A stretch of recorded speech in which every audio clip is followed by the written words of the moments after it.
Donc bonjour à toutes et à tous, Rémi Camus, donc effectivement, pour déjà répondre à peut-être une question, effectivement, éco-aventurier et le gagnant de l'aventure Wild sur M6. Si vous avez répondu ça, c'est bon.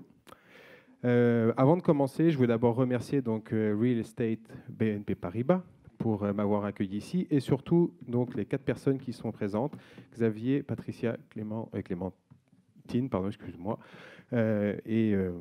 excusez-moi. Et Gaël, pardon, de m'avoir invité ici pour que je puisse vous partager un petit peu ma vision des choses et ce que j'ai pu faire dans le passé avec donc toutes mes aventures. Voilà, c'est ce que j'en pensais.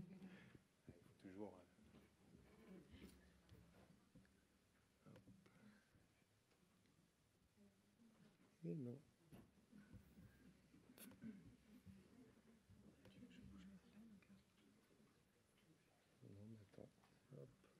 Parce qu'on y a touché. Hop. Voilà, parfait. Donc je suis venu aujourd'hui pour vous parler d'une thématique qui nous concerne tous. Plastique, l'océan boit la tasse, et je pense que juste cette phrase est encore assez faible sur ce que j'ai pu voir de mes aventures passées, notamment la dernière qui a été tout simplement donc une aventure réalisée en juin 2018 jusqu'en septembre, donc du 1er juin au 16 septembre. Mais excuse-moi Xavier, je ne t'ai pas vu sur la plage. Il était sur la plage apparemment, mais on a vu beaucoup de personnes sur la plage. Le Tour de France, alors comme vous pouvez le voir, sur la partie rouge entièrement, donc effectivement, un Tour de France à la nage, ce n'est pas possible. À un moment donné, c'est très compliqué.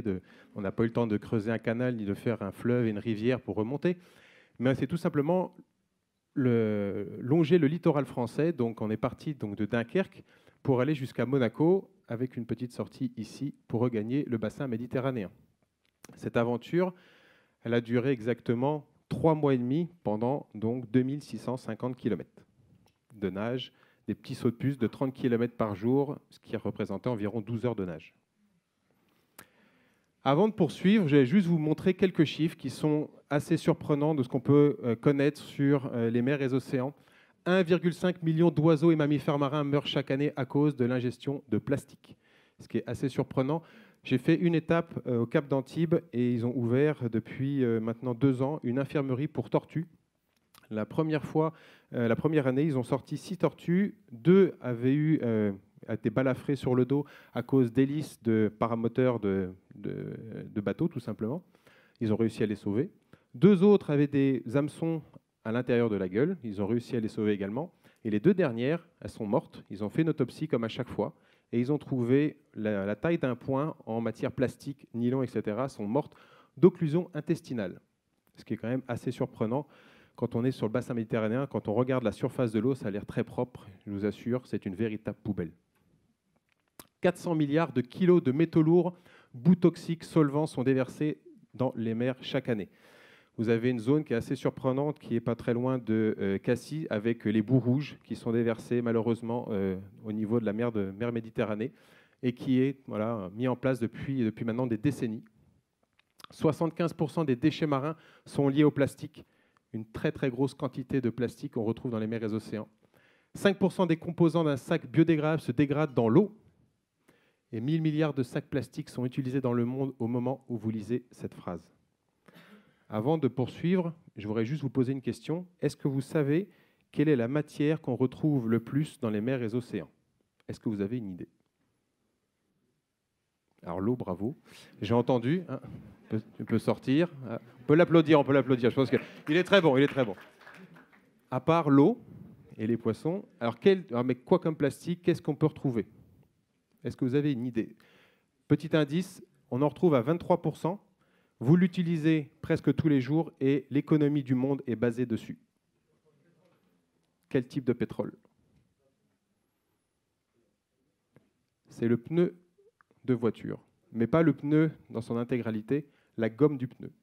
Lorsque vous roulez, ça s'effrite, ça reste sur les routes, puis ensuite c'est lavé par la pluie, ça va dans les rues, dans les rivières, dans les fleuves et termine dans les mers et les océans. Et c'est un très très bon aliment pour les poissons, ils adorent ça, ils trouvent que ça ressemble un petit peu à du plancton, et donc ils raffolent du pneu de plastique.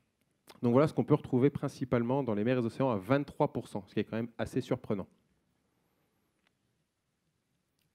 Et donc voilà, avant de commencer, j'avais cette punchline, moi, qui nous a marqué sur le Tour de France à la nage. Ce qui se passe là-bas nous concerne ici. Et vous allez comprendre, après cette présentation, pourquoi est-ce que ça, c'était extrêmement important. C'est ce qui a permis de véhiculer ce message tout le long. Ce n'est pas parce que les déchets sont déversés à l'autre bout de la planète qu'ils ne viennent pas nous affecter, nous, ici, en France. Et honnêtement, quand j'ai commencé mon Tour de France à la nage, j'étais persuadé que notre littoral français était propre. Et ce n'est pas vraiment le cas. Donc voilà ce que j'ai fait. Un petit parcours de 2650 km. Donc je suis parti de Dunkerque, effectivement. On a longé le littoral français pour aller jusqu'à Monaco. Toutes les petites étapes que vous voyez avec des petits points jaunes et rouges un peu plus gros, ce sont les étapes où on s'est arrêté pour faire une pause et pour faire une conférence. Donc une première conférence a été faite à Saint-Malo, une autre donc à Camaret-sur-Mer, pas très loin de Brest. Ensuite La Rochelle, Biarritz, puis ensuite donc on s'est remis à l'eau à Cerbère par Banyuls, mais la petite ville qui est juste à côté, à la frontière espagnole. Marseille, Saint-Tropez, et on a terminé donc à Monaco. Je dis on parce qu'on était une équipe, j'étais le seul à nager, mais on avait une assistance maritime pour la sécurité en mer, et puis une assistance après terrestre pour pouvoir rencontrer les personnes, les élus, lorsqu'on s'arrêtait, et pour pouvoir vraiment sensibiliser les gens au maximum.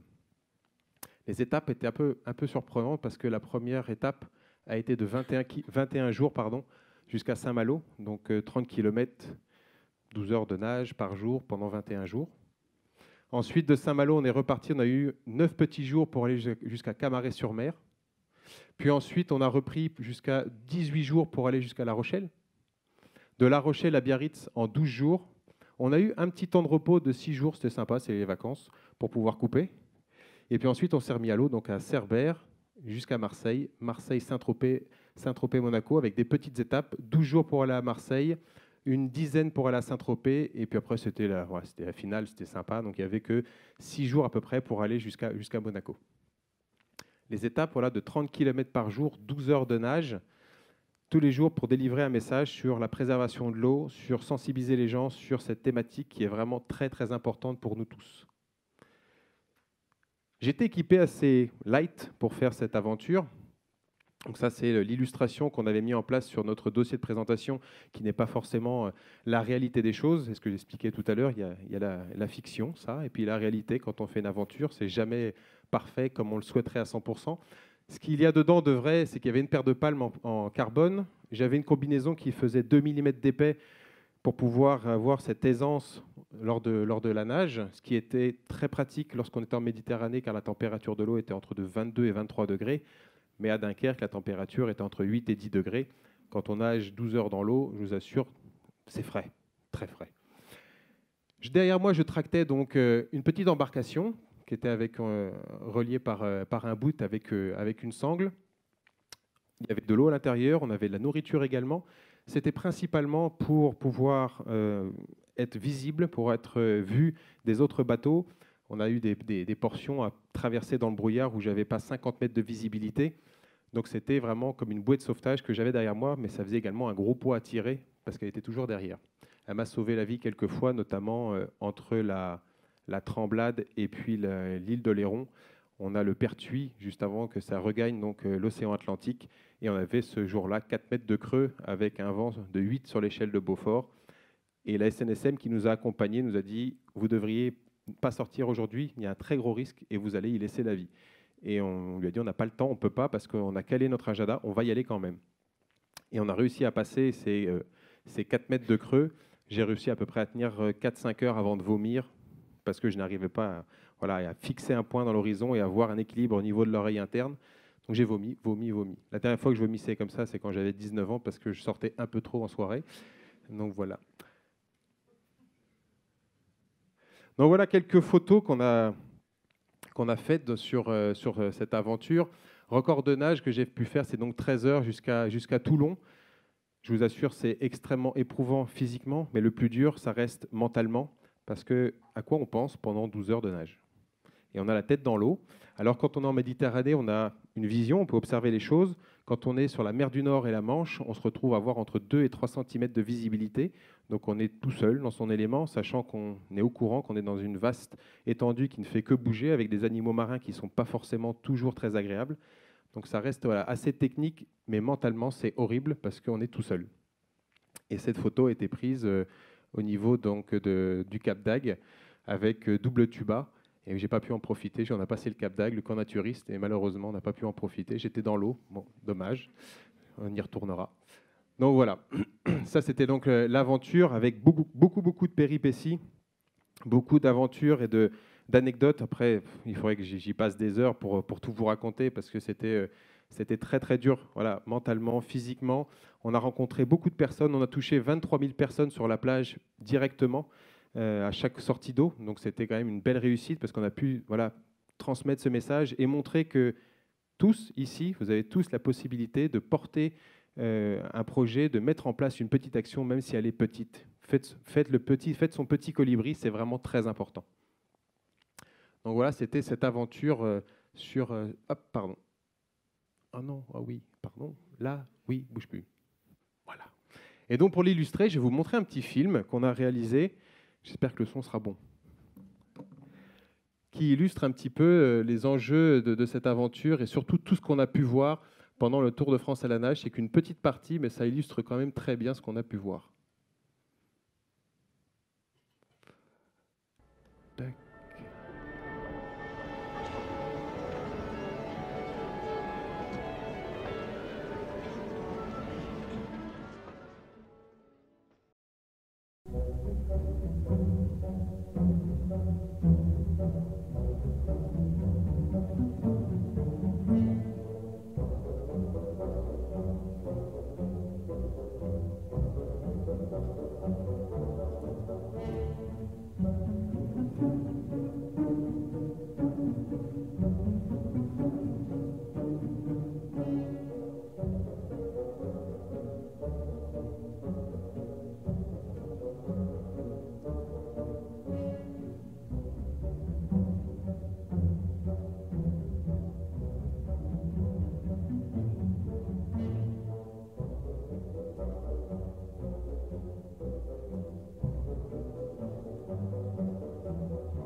Donc voilà un petit peu l'aventure qui a été réalisée donc, l'été 2018.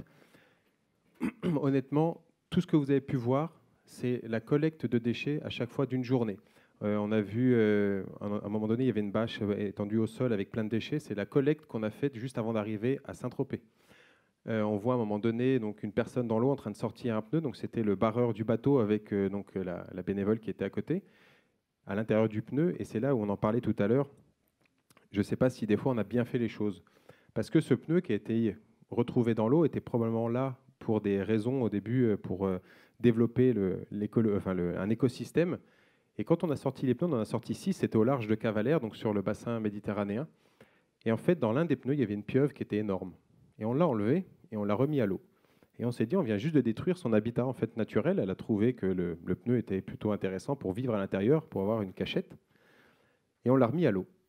Et un peu plus loin, on a retrouvé également un autre filet. On n'était pas loin du Cap d'Agde. Et il y avait un filet au fond de l'eau qui faisait une quinzaine de mètres de long. On a plongé pour aller le chercher et on l'a sorti. Et là, je me suis dit, je fais peut-être une connerie. Il ne faudrait peut-être pas faire ça. Parce qu'en fait, dans le filet, il y avait des petits crabes, il y avait plein de mollusques, il y avait des hippocampes. Et en fait, on a tout sorti. Et je pense qu'on a également détruit un écosystème parce qu'ils se servaient de ça pour pouvoir vivre.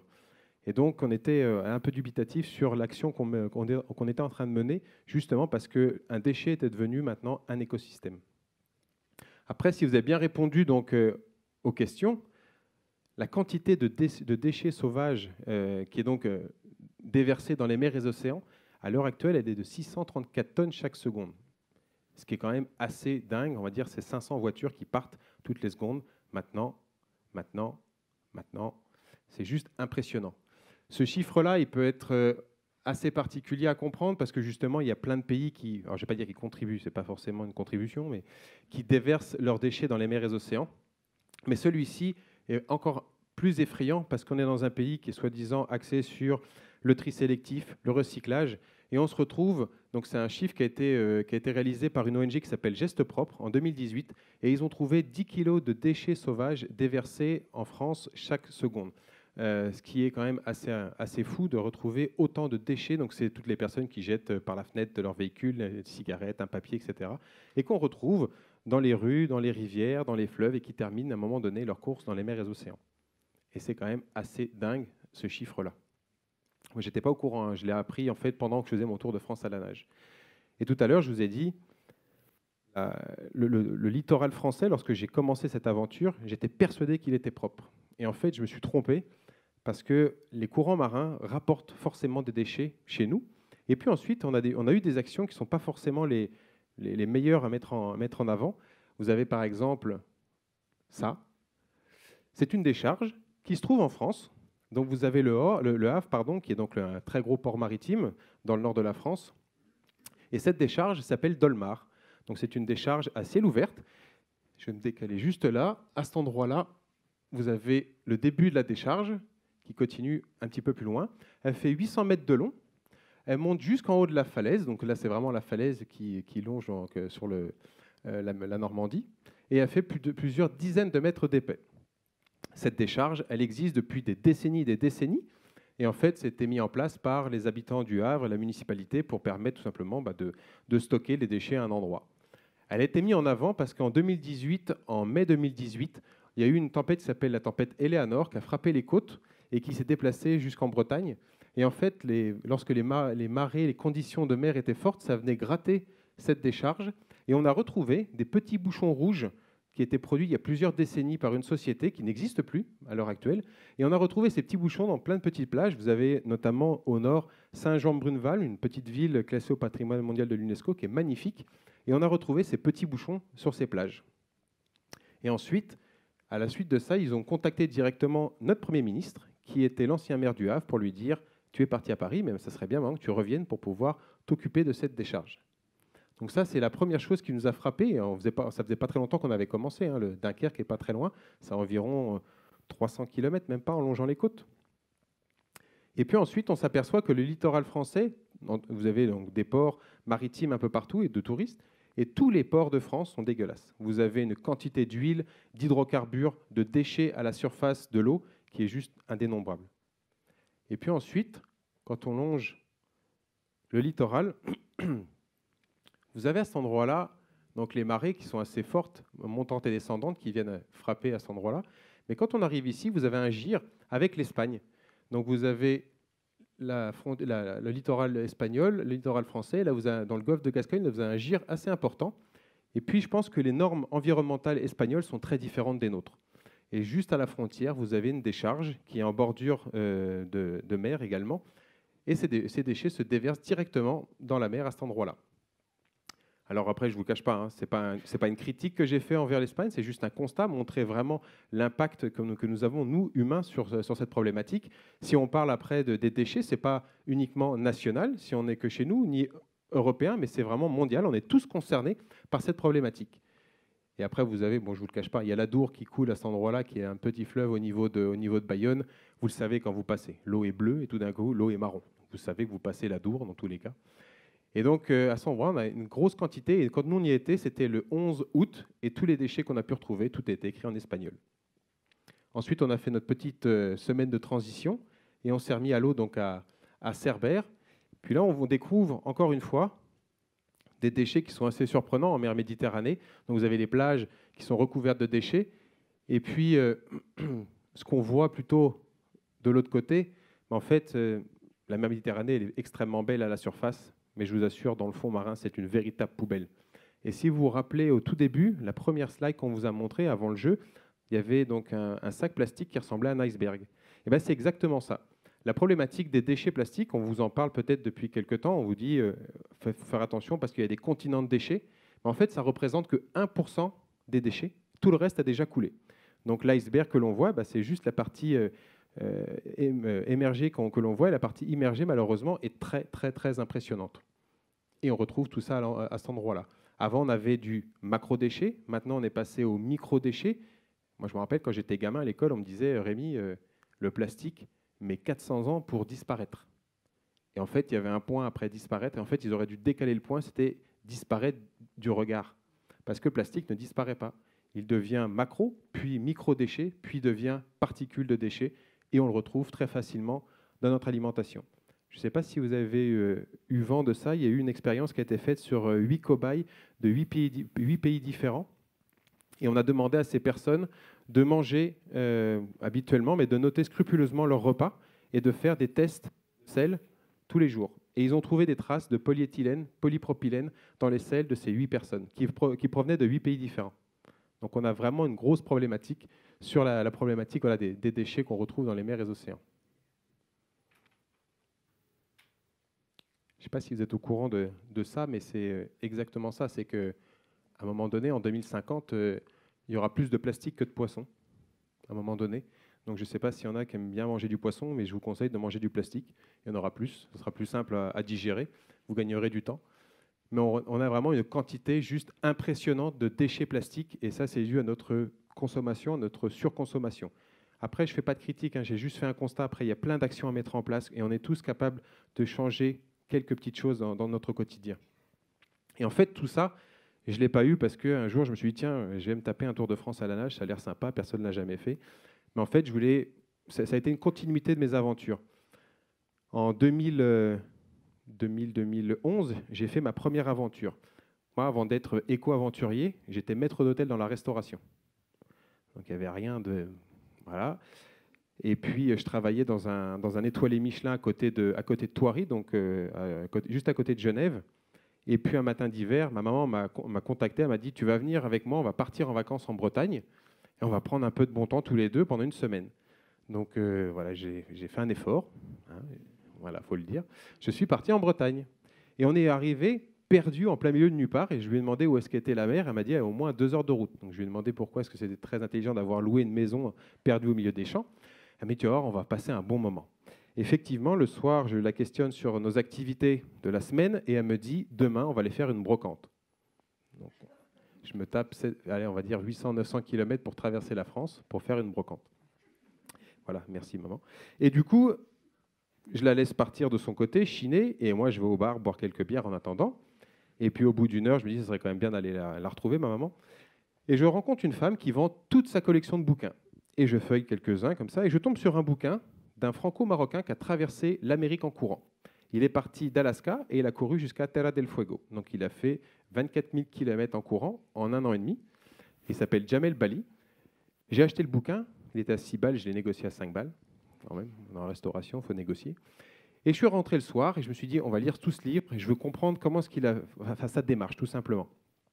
Donc je suis rentré, j'ai lu le livre toute la nuit et le lendemain, je suis descendu et j'ai dit à ma maman, je viens d'avoir une idée. Elle m'a dit, vas-y, assis-toi, raconte-moi encore ton idée. Des idées, j'en ai beaucoup, c'est pour ça. Et je lui ai dit, voilà, je vais traverser un pays en courant. Et elle m'a dit, commence déjà par boire ton café, on verra après. Et c'est comme ça que ça a terminé. Je suis retourné sur Thoiry, j'ai repris mon activité, j'ai travaillé pendant presque 8 mois. Et pendant 8 mois, je n'ai pas arrêté de penser à ce projet et à me préparer à ça. Donc j'ai appris à courir, parce que je voulais traverser un pays en courant, j'ai appris à courir, j'ai appris à faire de longues distances, je travaillais quand même à côté. Et puis comme mon projet était quand même bien ficelé, je suis retourné voir ma maman, parce que c'était la personne quand même qui m'était chère à mon cœur, et je lui ai dit, voilà, tu te rappelles, il y a 8 mois, je t'avais parlé d'un projet, je voulais faire un truc en courant, tout ça, et ben je vais faire la traversée de l'Australie en courant. Donc elle me dit, ah d'accord, super, mais tu ne fais pas un peu grand, parce que tu n'as jamais fait ça. Il faut se lancer dans la vie, hein. Donc je déplie une carte, je lui dis, t'inquiète pas, regarde, on part de là jusque là. Donc c'était tout simplement environ 5400 km de Melbourne à Darwin, donc une petite étape. Je suis parti d'ici pour faire tout ça et arriver là. Et en fait, je lui montre la carte et je lui dis, je pars de là, puis je vais là. Et elle a oublié de regarder l'échelle de la carte. Donc elle m'a juste dit, oh oui, bon, bien. Et elle a refermé le bouquin. Je rouvre le livre, je dis, non, mais là, regarde, là et là. Ça fait 5400 km. Comme ça, je vais pouvoir traverser un pays en courant. Et elle me répond, tu aurais quand même pu choisir le Luxembourg. En une journée, c'était fini. Tu avais traversé un pays. Bon, il n'y a pas forcément d'aborigènes au Luxembourg, mais on aurait pu trouver une cause.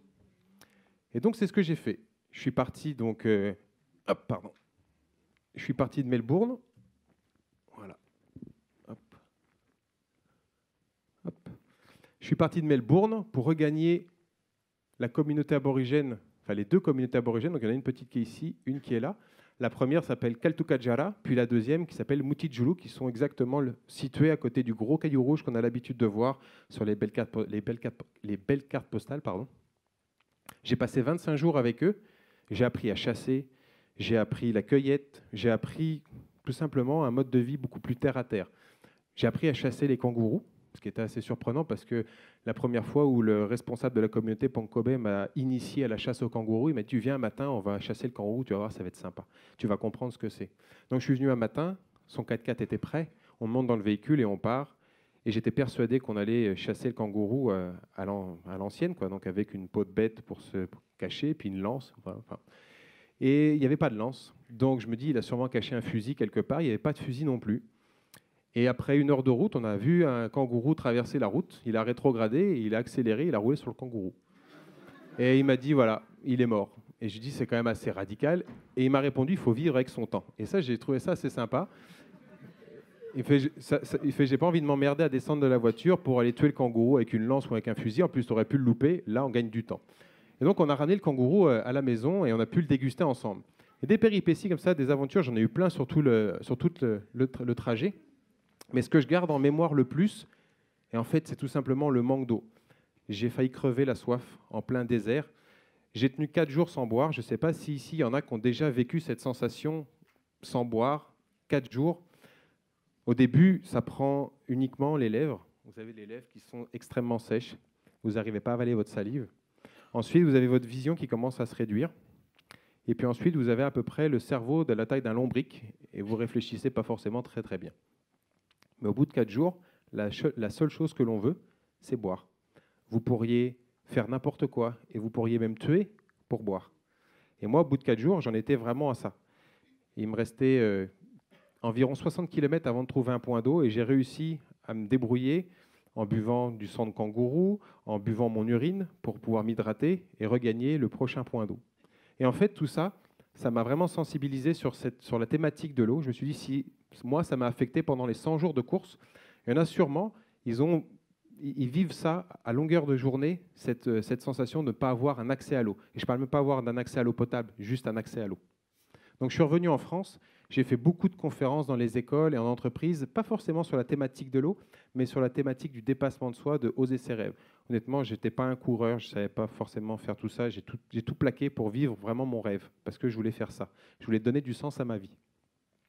Et du coup, par la suite, voilà, ça ressemble un petit peu à ça, donc beaucoup plus barbu et beaucoup plus chevelu.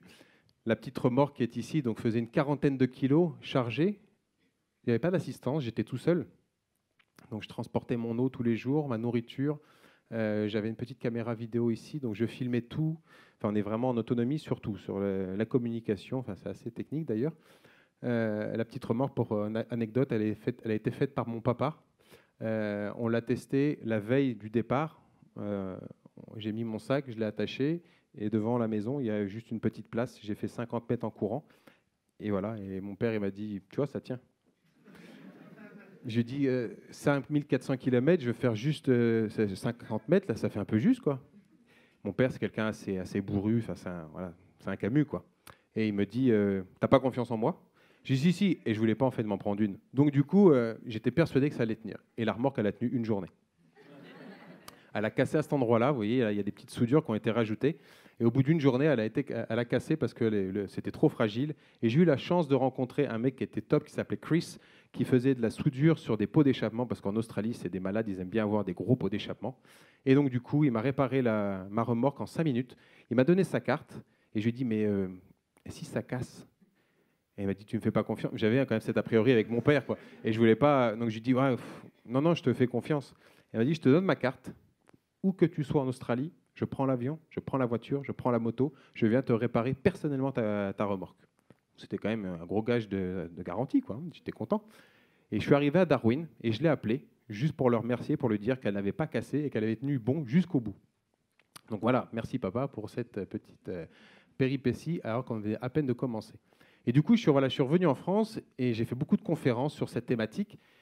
Et j'ai voulu enfoncer le clou sur l'eau pour comprendre vraiment comment les gens vivent au bord de l'eau, comment est-ce que certaines personnes doivent tout simplement voilà, se déplacer, trouver de l'eau, affronter la vie de tous les jours sans forcément avoir un accès à l'eau qui soit potable ou non. J'avais déjà fait quelque chose en courant. Je me suis dit, ça pourrait être cool de faire quelque chose autrement. J'aime bien nager. Enfin, en fait, je savais faire 25 mètres à la piscine sans couler. Et du coup, je me suis dit, on va faire une aventure. On va tenter tout simplement faire la descente du Mékong à la nage. Alors au début, c'était à la nage pure. Donc le Mékong est un fleuve asiatique qui commence au Tibet, qui va jusqu'au Vietnam. Et quand je me suis lancé ce défi, je ne savais pas nager. Donc j'allais à la piscine tous les jours, je faisais 25 mètres. Et forcément, le maître nageur, en me voyant tous les jours à la piscine faire que 25 mètres, il est venu me voir pour me poser quelques questions, pour me demander qu'est-ce que je préparais, une compétition à 25 mètres. Je dis non, non, non, je vais descendre le Mékong à la nage. Et il m'a dit, tu fais que 25 mètres quand même là. Sur 4400, ça va faire un peu juste. Il me dit, tu devrais quand même bien t'entraîner. Et j'ai mis 1 an et 4 mois pour me préparer à cette aventure. Je suis passé de 25 mètres à 10 km par jour. Donc j'ai appris à nager. Je me forçais tous les jours à me lever à 6 heures du matin pour aller à la piscine, pour nager, nager, nager. Et j'ai réussi donc à monter mon aventure. Je suis parti donc au Tibet et j'ai descendu donc les 4400 km comme ça jusqu'à Ho Chi Minh, le delta du Mékong à cet endroit-là. Le but, c'était vraiment de rencontrer la population locale qui borde le fleuve et comprendre leur mode de vie autour de l'eau. On traverse 6 pays sur le Mékong, et c'est pour ça que je l'avais choisi, parce qu'il y a des problématiques géopolitiques avec les barrages hydroélectriques qui sont en construction, socio-culturelles, et puis écologiques, environnementales, parce que c'est extrêmement pollué. C'est l'un des fleuves les 10 dans le top 10 des plus pollués au monde. Et en fait, les 70 millions de personnes qui bordent le fleuve, par manque d'éducation, par manque d'infrastructures, par manque de choix politiques, déversent leurs déchets directement dans le fleuve. Donc, je vous assure, c'est une véritable poubelle. Donc on voit voilà, un peu à quoi ça pouvait ressembler cette aventure. J'avais donc un flotteur qu'on avait co-conçu avec des caissons en Kevlar carbone pour emmener mon matériel, et c'était étanche, un sac à dos étanche, une combinaison et mon gilet de sauvetage, et c'est tout. Donc j'avais tout mon matériel pendant 6 mois d'aventure. J'ai eu voilà, plein de tracasseries. Donc la tracasserie administrative, c'est pour faire bien, mais en fait ils m'ont arrêté pour trafic de drogue, trafic d'armes et espionnage à Vientiane, la capitale du Laos. Donc je leur ai demandé, mais j'ai rien sur moi, et ils m'ont gardé 1 mois et 3 jours. Ça a été extrêmement long. L'ambassade de France ne faisait pas grand-chose. Elle ne peut pas faire de choses officieuses. On ne peut pas glisser un billet sous la table. Donc forcément, ça prend énormément de temps. Et vu que vous êtes dans leur pays, ils le savent très bien et ils en profitent. Et du coup, à chaque fois, ils faisaient languir encore et encore tous les jours pour que je puisse récupérer mon matériel. Une fois, ils m'ont même contacté. Donc je prenais un vélo tous les jours. Je faisais 10 km de vélo pour récupérer mon matériel. Et je suis arrivé à ce qu'ils appellent le Headquarter Police Station. Et j'arrive dans le local, il n'y avait plus personne. Et je vois une personne qui fume une cigarette dans l'escalier. Je vais le questionner, lui demander où est-ce qu'ils sont, parce qu'ils m'ont dit de venir. Ils m'ont dit ils sont en haut. Donc je prends l'étage, et arrivé en haut, en fait, ils étaient tous là en train de jouer au ping-pong. Donc du coup, j'arrive, je dis, mais mon papier, on me dit que c'était fini, que je pourrais récupérer mon papier. On me dit, ah, mais on joue au ping-pong là.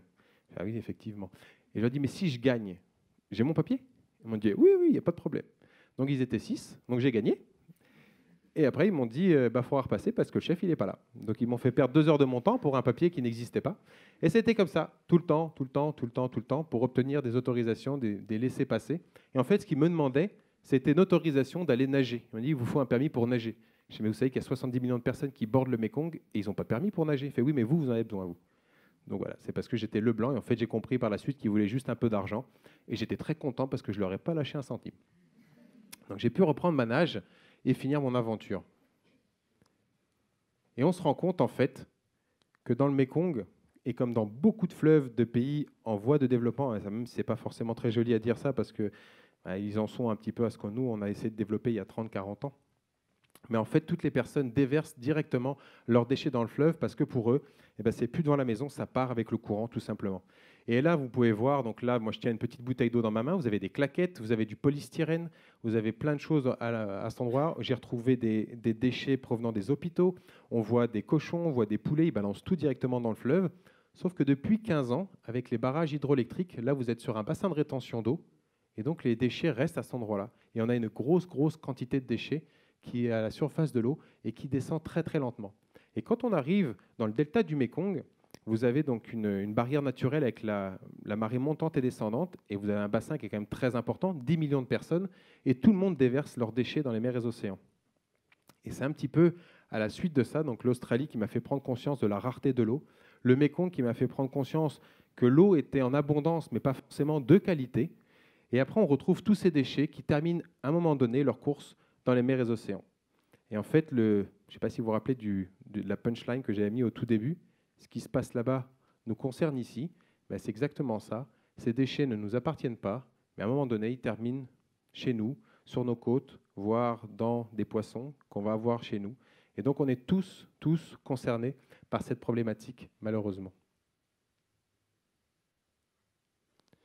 Et on en termine du coup à avoir un schéma un petit peu comme ça. Vous avez ce qu'on appelle les continents de déchets. Je ne sais pas si vous avez déjà entendu parler de ça, les gros continents de déchets qu'on retrouve dans des zones. Vous avez donc en océan Indien, Atlantique Sud et Nord, Pacifique Sud et Nord. Et donc tous ces déchets se promènent, se déplacent un peu partout dans le monde, malheureusement. Et chaque personne y contribue. Les 634 tonnes de déchets déversés dans les mers et les océans chaque seconde, ça termine ici. Et quand on reprend la slide du début avec l'iceberg, avec ce sac plastique, ben c'est exactement ça. Les déchets qu'on voit à la surface, c'est 1% des déchets. Tout le reste a déjà coulé. Honnêtement, quand il y en a qui me posent la question, est-ce qu'on est sur une bonne voie? Moi, je leur dis que dans 10-15 ans, on va avoir le revers de la médaille et ça va être très, très violent, malheureusement, parce qu'on a fait trop de dommages à notre belle planète, on l'a trop abîmée et on va retrouver ça très rapidement dans notre mode de vie. Est-ce que vous savez, vous, localement, quel est votre impact sur BNP Paribas Real Estate? Je me suis trompé, c'est la première fois que j'ai dit BNP Paribas. Gaëlle m'a appelé, elle fait non, on dit BNP Paribas Real Estate. Pardon, je me suis fait engueuler. Donc, est-ce que vous savez localement, ici au siège, quelle est la quantité de déchets que vous pouvez générer? Et normalement, c'est l'une de vos questions.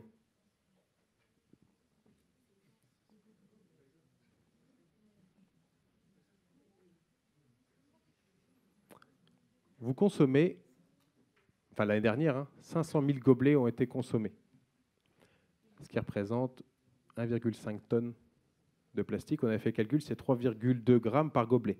C'est ça, Xavier? Je ne me trompe pas. Et donc, il représente 335 gobelets par personne et par an. Il semblerait que vous dormez tous ici. Apparemment, 335 gobelets par an et par personne. Et c'est ça, c'est uniquement chez vous. Donc, ce qu'expliquait tout à l'heure Patricia, donc vous avez mis en place donc, des bouteilles donc, en verre pour pouvoir tout simplement vous servir au niveau de la fontaine. Mais du coup, vous avez développé également ces petits gobelets en plastique. Et je trouve que c'est une initiative qui est très intéressante parce que justement, on doit préserver notre planète et on doit limiter notre impact sur notre environnement. La société Nuci donc, est tout simplement une petite start-up qui vous permet de, pas recycler, mais de réutiliser vos gobelets. Donc vous pouvez les garder toute la journée, les collecter et ensuite ils reviennent tout simplement propres dans votre cycle. Et pour moi, c'est très très important qu'on soit tous là, avoir une petite action, être sensible à notre environnement. Moi, je l'ai souvent dit en conférence, les 2 mots qui permettront à l'humain d'avancer ensemble, quand on aura compris ces 2 choses, on aura fait un grand pas en avant. Le premier mot, c'est le mot respect. Quand on aura compris le mot respect, le respect de soi, le respect d'autrui, le respect de la planète, le respect dans sa globalité, être respectueux des choses. Quand on aura compris ça, on aura fait un grand pas en avant. Le deuxième mot, c'est être exemplaire. Moi, c'est un ami qui est donc Alain Payen, qui était principal d'un petit collège à Bourges, et il m'a dit, ça m'a vraiment touché sa phrase, parce que quand il avait repris le collège Jean Renoir, ce petit collège, il me dit, personne ne disait bonjour. Et je suis arrivé, je me suis dit, mais je vais dire bonjour. Et tous les jours, il passait devant les professeurs, il disait bonjour en serrant la main. Il regardait les élèves, il leur disait bonjour. Il m'a dit, j'ai mis 10 ans. Mais au bout de 10 ans, tout le monde dit bonjour. Pour en revenir après sur une thématique beaucoup plus proche de ce qu'on est en train de parler, avec les déchets, c'est la même chose. Vous êtes sur la plage, vous êtes allongé sur une serviette avec vos enfants, vous regardez à côté, il y a un gamin avec ses parents qui sont en train de ramasser des déchets, et forcément, votre fils ou votre fille va vous questionner pourquoi est-ce qu'eux, ils ramassent des déchets. Et vous allez être obligé de répondre, parce que ce n'est pas bien pour l'environnement. Et pourquoi est-ce qu'on ne le fait pas? Et c'est juste ça, être exemplaire. Merci à vous.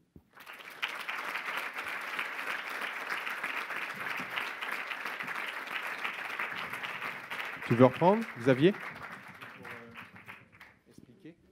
Alors, pour être sûr que vous ayez bien tout compris, on vous invite à vous connecter sur Klaxoon pour répondre sur 4 questions sur les aventures de Rémi et pour découvrir qui seront les 5 € gagnants des cadeaux RSE.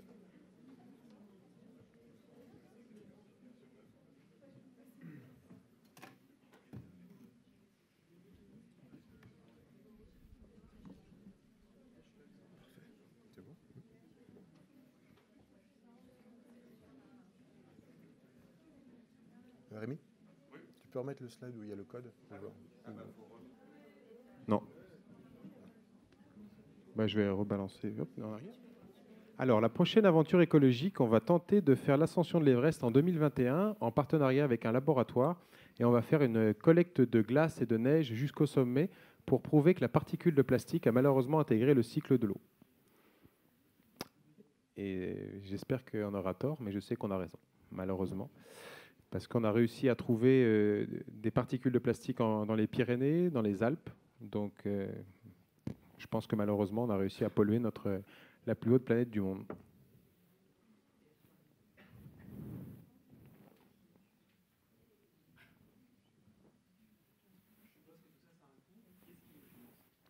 Alors, on a des entreprises privées. Après, c'est beaucoup de sponsoring. On a beaucoup de soutien au niveau des régions également. Comme d'habitude, sur chaque projet, il faut recommencer, reprouver que c'est possible et redémarcher encore et encore des sponsors. C'est un travail qui est très intéressant, qui peut avoir les 2 tendances très positives et négatives, parce que des fois, on est très surpris par des réponses, et puis des fois, on s'attend à avoir une très bonne réponse, et malheureusement, ce n'est pas le cas. Mais ça permet de lier et de nouer des contacts assez intéressants. Mais ça demande un gros travail en amont, malheureusement, parce qu'il faut être bon. Il faut être bon dans la com, il faut être bon dans le marketing, il faut être bon dans la présentation, il faut être bon pour faire du sport parce qu'il faut s'entraîner pour être prêt. Il faut être bon dans beaucoup de choses et des fois, c'est bien de pouvoir déléguer, mais quand on n'y arrive pas, on se débrouille comme on peut. Donc c'est un gros travail. Ouais. Après, j'arrive à financer une partie avec mes activités à côté, parce que je suis formateur en survie, donc j'emmène des gens en plein milieu de nulle part pour leur en faire baver. Et ils trouvent ça sympa. Et ils payent, hein. C'est ça le pire. Ils payent.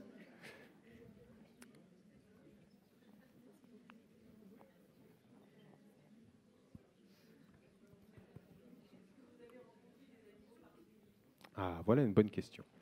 Alors, j'ai rencontré des phoques au tout début au niveau de la baie de Somme. Je ne sais pas si vous arrivez à voir où ça se situe. Et au niveau de la baie de Somme, vous avez une colonie de phoques d'environ 600 individus qui sont très joueurs. Trop joueurs. Et en fait, je nageais environ à 700-800 mètres du littoral. Et à cet endroit-là, il y a beaucoup d'épaves de bateaux qui jonchent le sol marin. Et en fait, en nageant, je percute quelque chose. Je lève la tête, je regarde le barreur du bateau et je lui dis putain, je viens de taper un truc, à mon avis, ils ont oublié de matérialiser un... Enfin, je remets le masque et le tuba et je repars. 10-15 mètres après, je retape encore un truc. J'enlève mon masque et tuba, je dis appelle les affaires maritimes. Ils ont oublié de matérialiser une épave. Et lui était mort de rire. Il me dit oui, bien sûr. Il fait derrière toi. Et je me retourne et à 10 mètres, il y avait une belle tête toute noire avec 2 belles moustaches. Et en fait, c'était un phoque qui me fonçait dessus et qui m'arrachait les palmes pour pouvoir aller tirer dans l'eau. Donc ça, c'était une belle rencontre, entre guillemets. J'en rigole maintenant parce que honnêtement, sur le coup, c'est vraiment flippant parce qu'on n'a que 3 cm de visibilité. Lui, il sait très bien nager. Ça, je l'ai aussi appris parce que j'ai voulu accélérer et il était 100 mètres devant moi. Donc je me dis, c'est quand même con de pouvoir essayer de nager plus vite qu'un phoque. Donc je n'ai pas fait. Ensuite, qu'est-ce que j'ai eu On a vu des dauphins à 50 cm. C'était quand même assez surprenant de les voir extrêmement proches comme ça. Des méduses, des grosses, des petites, enfin voilà. Il y en a une, je m'en rappellerai bien parce que la personne qui était sur le bateau, donc le photographe, je retrouve une très belle méduse et il me dit « Ah, attends, rapproche-la, j'ai besoin de la prendre en photo ». Donc je me débrouille pour attraper la coupole avec les mains, la partie qui n'est pas très urticante, et je l'approche comme ça et je la lève un petit peu pour qu'il prenne une photo. Je ne vois pas assez. C'était chiant celui-là. Donc je prends la méduse, je la pose sur ma combinaison. Jusque-là, tout allait bien. Je prends le côté du bateau et je me lève pour pouvoir montrer la méduse. Je prends la photo et la méduse glisse tout doucement, pour arriver au niveau du bassin. La combinaison que je portais, c'était des combinaisons pour faire du triathlon. Et donc, elles n'étaient pas forcément adaptées pour faire mon aventure. Parce que lorsque j'ai fait la descente du Mékong en hydrospeed, en fait, j'ai eu des gros problèmes. J'ai eu des problèmes sanitaires à cause de l'urine, parce que j'urinais mais 30-40 fois dans la journée dans ma combinaison. Et je n'allais pas m'arrêter toutes les 5 minutes pour aller aux toilettes. Donc, du coup, j'urinais dans ma combinaison. Ça me rongeait complètement entre les jambes et au niveau des pieds. Donc là, je ne voulais pas recommencer. Donc, on avait commencé l'aventure avec une combinaison qui était plutôt toute simple. Il n'y avait rien de bien équipé avec. Et au bout de 21 jours, Valentin, qui était un autre bénévole, me dit m'envoie un message pendant que j'étais en mer. Donc, à un moment donné, je m'arrête pour manger et on me lit le message. Et ils me disent Rémi, tu viens de recevoir 2 nouvelles combinaisons. J'étais trop content parce que les combinaisons qu'on avait étaient prévues pour uniquement 60 km de nage et j'avais déjà fait 21 jours à 30 km par jour. Donc, elles étaient mortes. Et il me dit mais tu vas avoir une belle surprise, tu vas voir, tu vas rigoler. Donc, je suis arrivé le soir et je sors les 2 combinaisons et ils avaient mis une durite pour pouvoir... Ouais, c'est très sympa, très sexy. Sauf que quand on se retrouve pour faire de la chasse sous-marine, c'est très pratique parce que ça évite la combinaison.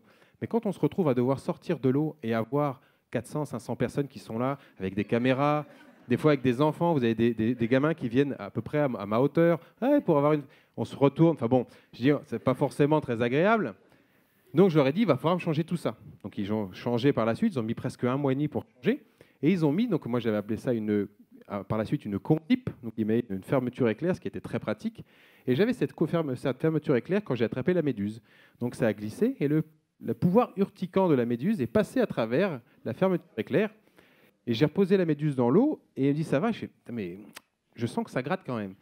J'ai dézippé et j'étais recouvert de boutons partout. Ça a duré 4 heures comme ça, donc j'avais encore 6 heures de nage et j'étais content parce que l'eau salée te permet quand même de décongéler tout ça. Mais heureusement, quand même 4 heures avec un truc qui... donc j'avais espéré que ça la fasse tripler, ça n'a pas fonctionné. Donc voilà, donc c'est pas grave.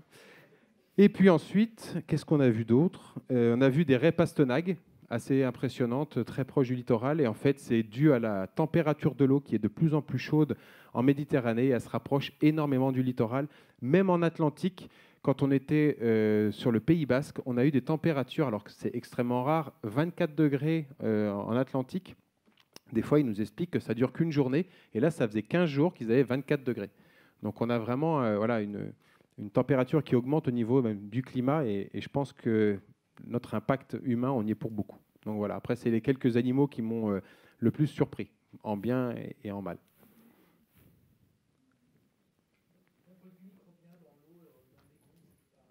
Alors j'ai chopé une bilariose.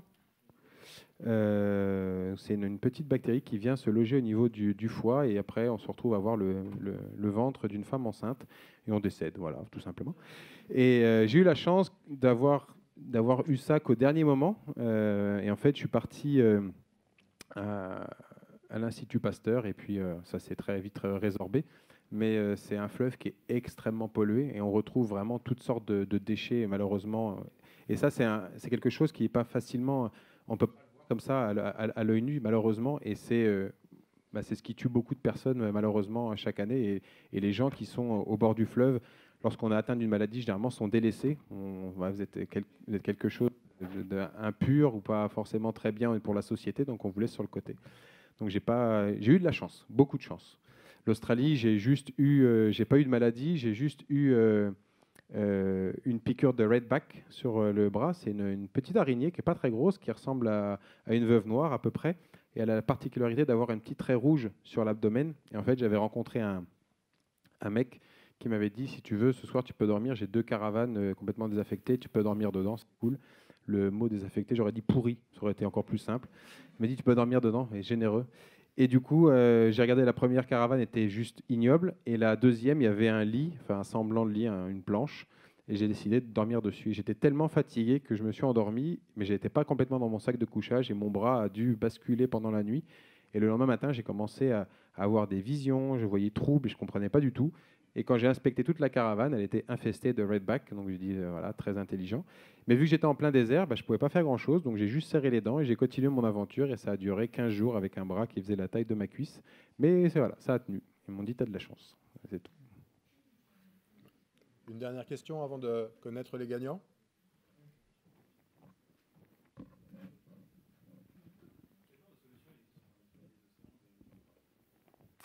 Pas grand-chose.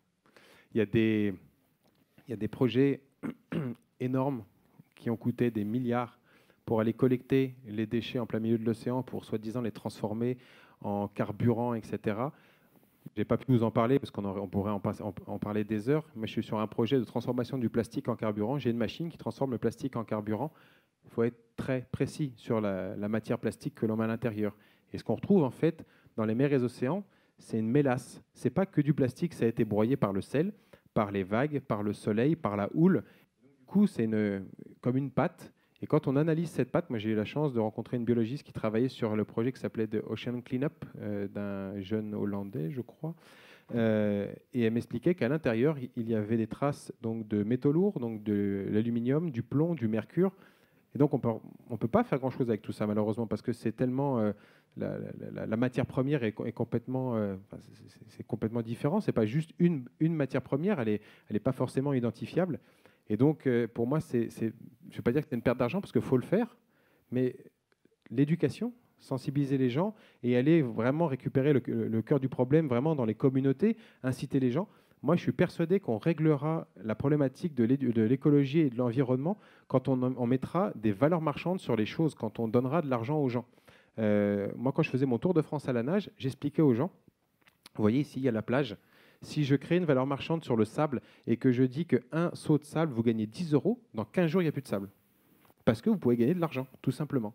Et je suis persuadé que quand on créera des valeurs marchandes sur des déchets, les gens le feront.